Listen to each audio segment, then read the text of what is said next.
बढ़ाते तक हमने लगाया कुछ नहीं हो सुन हो गई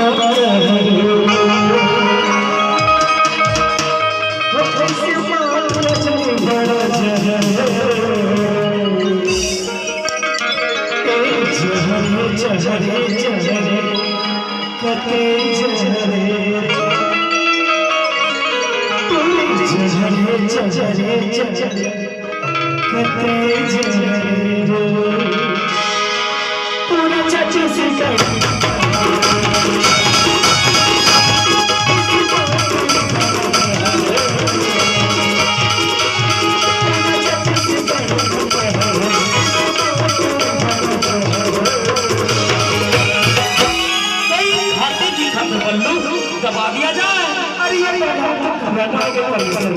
तो नया का है पता न था।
मजा आ गया। सही भाई बेचारा भर भर के लाते चाय और रब देते हम ससन भरते थे मजा आ जा।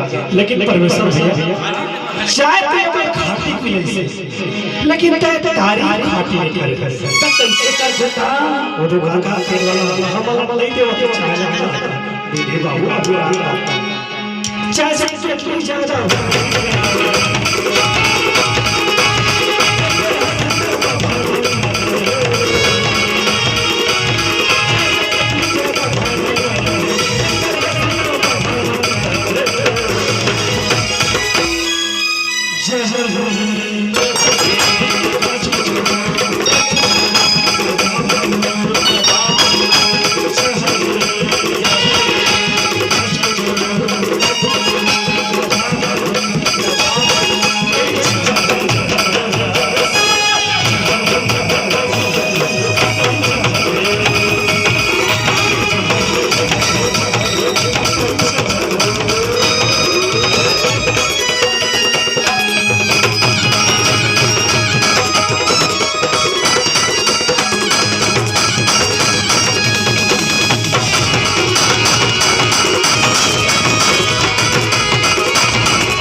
कोरोना के कहर है तब पूरा मन चिल्लावत है जहर है कतई जेल हो अभी कहता हूं जेल क्या कहता भैया अपना देख हेलो बहुत सारे नए नए गीत यार